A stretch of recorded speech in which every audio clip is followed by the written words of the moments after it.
Welcome to the System Simplified podcast, where we feature top leaders who share stories on how to successfully systemize a business. Now, let's get started with the show.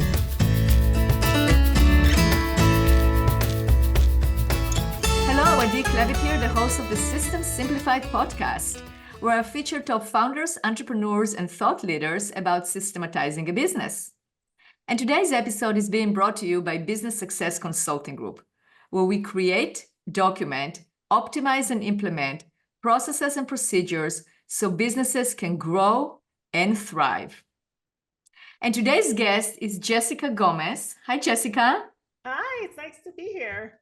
It's great to have you. I'm excited about our conversation because you are a true example of an entrepreneur, how you grew your business, super successful. You know, probably people go like, how did she do it? And we're going to dive into how you did it. And we're going to share some experiences with our audience and some advice. And, really, my purpose is to really show people that it can be done, right? I mean, what does it take to get it done? But don't give up. It can be done. But let me introduce you a little bit, just read your bio a little bit. So you are the founder and CEO of Rogue Valley Microdevices, and Rogue Valley is in Oregon for our audience that doesn't know where it is. And Rogue Valley Micro recently became the first woman-led company to receive funding under the Biden-Harris CHIPS Act, CHIPS, right? Yes. And which was established to revitalize America's semiconductor industry. Which is a funny story. I started my career as an industrial engineer in 1996 in the semiconducting industry in Portland. Oh, wow. Yeah, that's how I got into actually Portland, Oregon, is that I was sent as an engineer, to a company that was doing 3 different projects in the semiconducting industry, because the semiconducting industry was very, very strong at the time in the late 90s, right? So that is true. It's right after that where we started to see some of those facilities kind of aging out, right? And then kind of the early 2000s, there was that slump, and now we're seeing this like renaissance in that industry here in the US. It's pretty interesting, that whole time frame and how that's evolved. That's incredible. It's great that it's happening. I'm very happy to hear that. And you co-founded Rogue Valley Microdevices, which is a foundry specializes in microelectromechanical systems, which is abbreviated MEMS.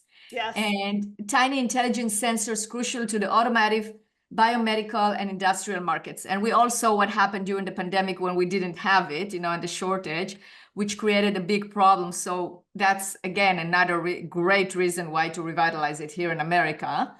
And so since founding the company in 2003, Jessica has driven its growth, including overseeing the construction of a new facility on Florida's Space Coast, and that will triple monthly production capacity and will create 75 new jobs. So that is a vision. I mean, that is definitely a vision and accomplishment of that vision. So that is incredible, Jessica. So well done. Thank you. It feels like an incredible weight sometimes. So it's nice to be able to zoom out and take a few minutes to kind of like, this is going to work. Most likely, right? I mean, we're going to be successful here. Absolutely. So tell us the story. How did it start? Like when you found, how did the idea come about? What did you do just before you founded it? What happened? Yeah. So my husband and I were working at a company in Southern California. And remember in the beginning, we talked about kind of that sort of timeline and that trajectory of, how semiconductors got to be where we were and then where we are today, and that dip. We were working in the industry had been kind of struggling. We moved from Long Island, we moved to a company in Southern California, and this company was developing a technology that was based on micro mirrors. So it was an optical switch startup. They raised, I think, $40 million or something like this for the development and commercialization of that technology. And they had built out this really beautiful little clean room where they were making these devices. And so we were recruited out there, and we're part of that team that was tasked with helping to develop the technology. My husband was on the engineering side. I was actually on the software implementation side. Talk about systems, right? Which I was starting from nothing. And it was an incredible experience. The CEO was this really dynamic guy. He was a professor at UCLA. That left, his position there to be the CEO of this company, and he was so inspirational. The other thing that he did that was really interesting is that he was very open with all of the employees about where the company was, how much money we had in the bank, what the goals were. And so that's really, I think, where we developed this, love of entrepreneurship and love of technology development, and really having that experience of going through that with a group of people is a really special time. And it was a lot of fun, and it was a lot of work. Ultimately, it wasn't successful. And so what we did was, during the time that that company was starting to struggle, we realized, okay, we've got to try to bring in some revenue. And there was a group of people that decided that they were going to offer out the services of this little clean room that we had set up in that facility. And it was successful. People would come, they'd bring their wafers, wrapped up in tinfoil so that they didn't get exposed to natural light and all this stuff. And we would do the processing and send them back out. But ultimately, it wasn't enough to support, 80 doctorate level engineers. And so the company shut down, and my husband and I ended up keeping a lot of the data from that little foundry business. And that is what we used to develop the model for Rogue Valley Microdevices. I remember we sat on our living room floor. We were in the middle of a remodel when we both got laid off, right? And we sat in the living room, and we took all the purchase orders and all the process routers, and we separated them out into things that made money and were easy to do, and things that were hard and did not make money. And we took the easy make money pile, and that was the business model for Rogue Valley Microdevices. And we started out doing very, very simple services for customers. That is incredible. So was it scary? It was scary. I would say at the time I was 26, and I had no clue how challenging it would actually be. In my mind, it would be like, oh, we did it here. It was relatively successful. How hard could it be? It was monumental. I think if I had realized, a couple of years in how challenging it would have been, I don't think I would have ever suggested that we should try to embark on starting this company. But by the time you reach that point, it's too late. It sounds to me like giving birth. Yeah, you're in labor and you're like, oh, why did I do this to myself? But there's nothing you could do at that point. You just have to deal with it, right? That's right. It's kind of like, okay, there's no going back on that one. Yeah, that's right. And, okay, so you started it, and then what? What's the evolution between now and then, like in terms of the growth, in terms of the challenges, high level, and then we'll dive into, different aspects of the business. So we started in 2003, became incorporated, did the construction project on our little fab, started offering services out. It was really tough for I think we worked just the two of us for about two to 3 years running the business. And then we started to hire, and things went really well. We took all of what we had invested and put it back into purchasing more equipment, paying off our credit card debt, and all the things that you need to do and have a financially healthy company. And then 2008 hit. And that was, we almost lost everything. I think we laid off everybody. We were back down to a few people. But that really forced us to better understand our customers and better understand what could drive growth in the company. And we rebuilt it based on this idea that we were going to really broaden out those services and start building fully functional MEMS devices rather than just offering 1- and 2-step processes for customers. No, that's interesting, that part, because I hear it a lot, and I experienced those things too. So, you're in a crisis, right? The 2008 crisis hit. Sometimes it's a slower crisis because you don't see it coming. Sometimes you see it coming. It's similar like the pandemic, all of a sudden shut down, we didn't see it coming and it shut down, but it forces you to shut down, right? Yeah. But then some people go on hope for a few weeks and go, what will happen and what not? When am I going to actually act? When am I have to go into some kind of emergency mode and act? And then you do. How do you find that strength in you to actually sit down and going, okay, I'm not going to go bankrupt. I'm not going to give up. I'm actually going to figure out how am I going to get out of this? Describe that resilience, because obviously it takes resilience to do that, right? And not to give in. I think it does take a level of resilience.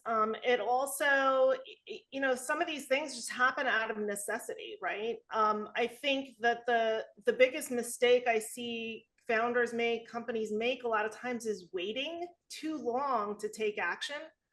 But at that time, we didn't have that long. We were we were cash flow positive, but we had to have money coming in every single month to pay out those bills. We didn't have a big chunk of, investment dollars sitting in the bank. We didn't have a lot of the infrastructure support that sometimes companies sort of develop over time because we were still new.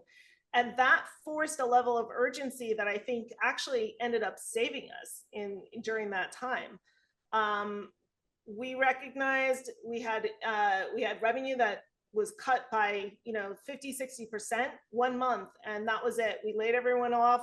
The following week we developed a brand new plan, and we started moving forward very, very quickly. And I think within about 4 to 6 months we were back to kind of previous levels. But had we waited, I think it would have been disastrous, right? And it was still tough, but we acted almost immediately.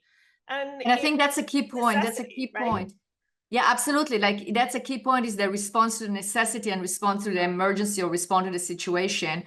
It is a key point to tell other entrepreneurs is don't wait, like act when you see something, act on it, act as you should act.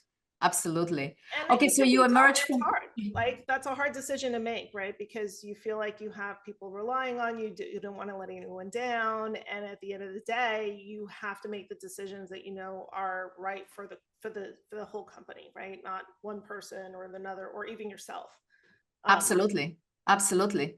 All right. So you emerged out of that recession. Yeah, we managed to get stronger than ever. And we started growing at a great clip.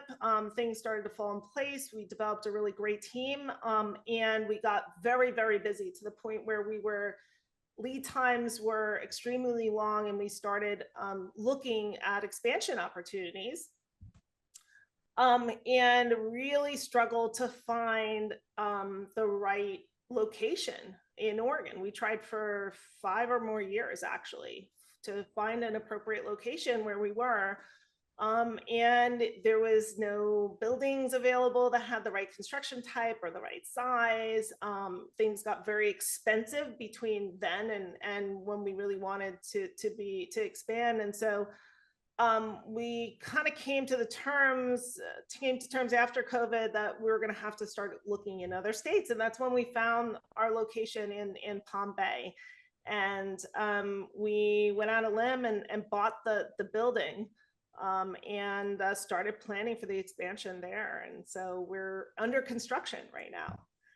That's incredible. So you experienced the down. We talked about the down. Yeah. Now the upside is the expansion, and expansion can be also scary because you can lose a lot during expansion as well if you overexpand.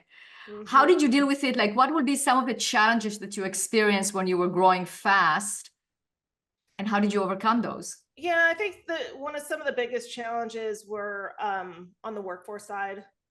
was staffing and making sure. So, you have a manufacturing facility that's running at 80%, and the only lever you have at some point becomes how efficiently you run that facility and what your staffing looks like.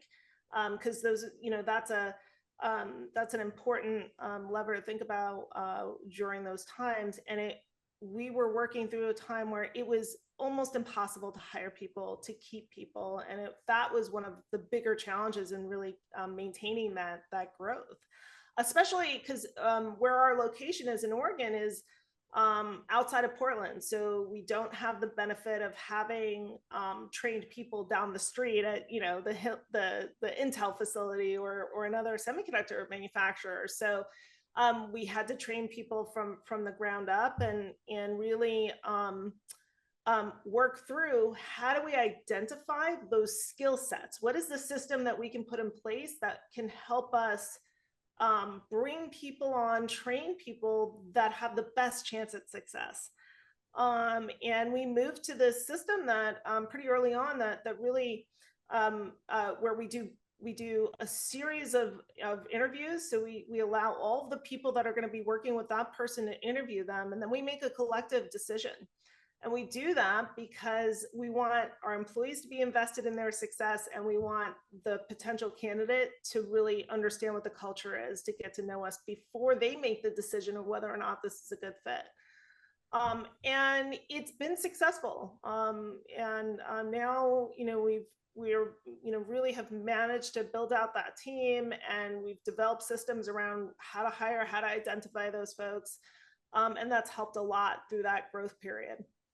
Absolutely. I think that's a great system to implement when you're growing, is how you're hiring and hiring correctly. And again, just like you're moving fast on emergency, you have to make sure that you're also really sticking to what works and not get somebody to, not allow somebody into the team because you're desperate.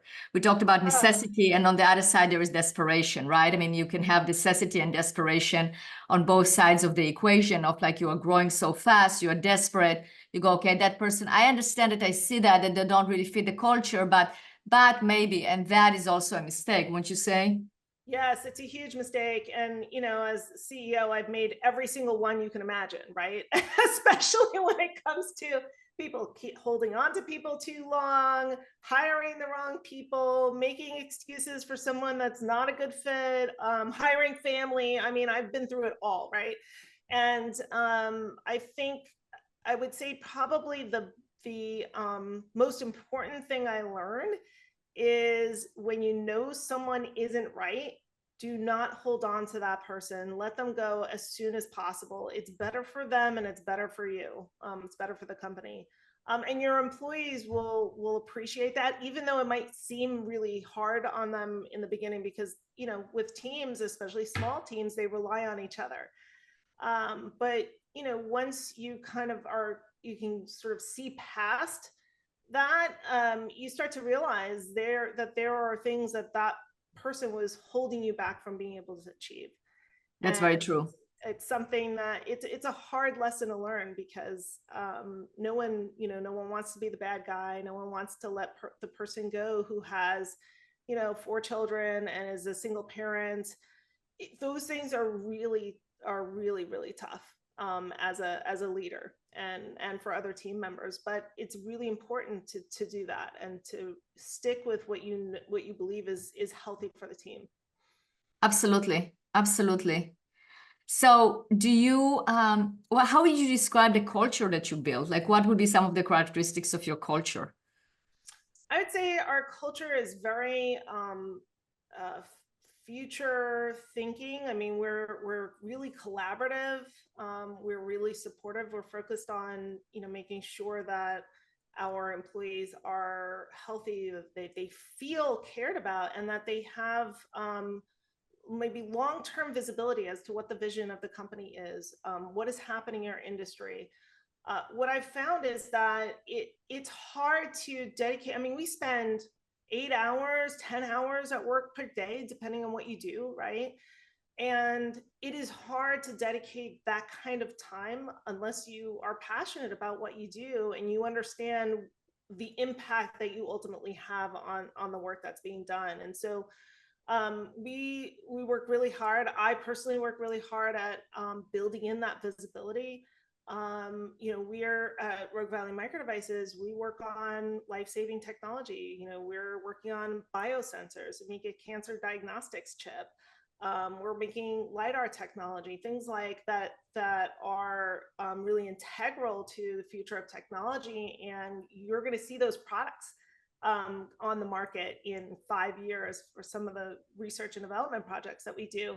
And so making sure that people understand what they're working on, understand how important it is, even though some things may seem monotonous, really helps to keep that culture positive, keep people excited about what they're working on.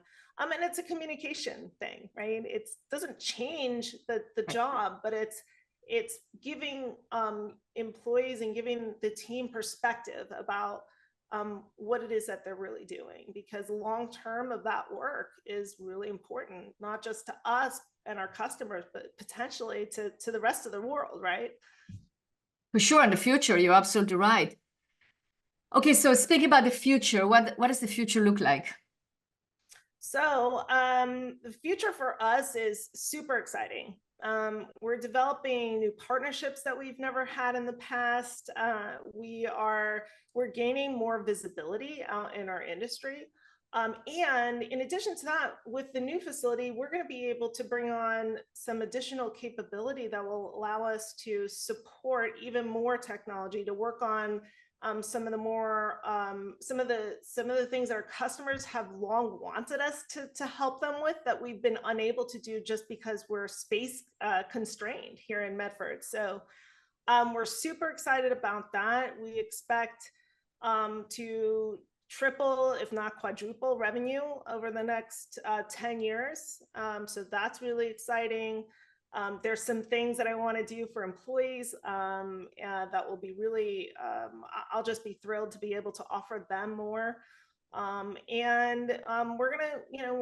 actively working on this as a team, and it's just a really, really exciting time. Sounds amazing. Sounds absolutely amazing. And you're such an inspiration, Jessica. Really, it's just listening to you, like the future is beautiful, expansion, and look what you created. You've been through the highs and lows and everything, and you're surviving and just pushing forward. So that's definitely, you just refuse to participate in anything that is other than just moving forward and at a great trajectory, right? The only way that you can figure out how to make this that I've been able to sort of keep going in some ways, because there are definitely challenges along the way. Absolutely. And your optimism is definitely contagious. So thank you for that. Thank you. So if our listeners want to connect, maybe they want to connect with you on LinkedIn or find out more, if they have questions, how they can reach out to you? They can find me on LinkedIn. They can email me, jgomez@roguevalley-microdevices.com or roguevalley-micro.com. Find me on Facebook. We've got a great Facebook page. There's lots of ways. So I encourage people to reach out. Cool. Yeah, we have to inspire each other. I mean, I think that's part of it, of being entrepreneurs, is that you have that community and inspire each other and tell our stories to show that it's possible, right? For others to do it as well. Yes, it is possible. And we need to support each other in that. This is not easy, but there's some really great things happening. And especially, you think about gender diversity in tech. There's a lot happening to support young families, to support women in engineering. And those are all really important things that we're also involved in. And so, we're working to do things like childcare at work. That's a really important piece that I think business culture in general has been kind of shy about that topic. But if two working parents, right, we have to find ways to provide an environment to which they can really thrive. I love it. I think it's so important. So good job on doing that. Absolutely. Absolutely. And this is like also a good time to give a great shout out to Cara Turano, which we both know. She's the executive director of OEN, which is Oregon Entrepreneurs Network. And we're both probably, we are part of that and support it. And it's always good to have that network of fellow entrepreneurs that support each other. So that's just a little shout out here for Kara. She's wonderful. I did a podcast with her, and I'm going to include in the show notes the episode I did with her, because it's also very inspiring about how entrepreneurs should support each other, tell their stories, and provide help to each other. So absolutely. Well, Jessica, thank you so much for being a guest on this podcast. It's been great talking to you. Very inspirational. Thank you. Thank you. It's been an absolute pleasure.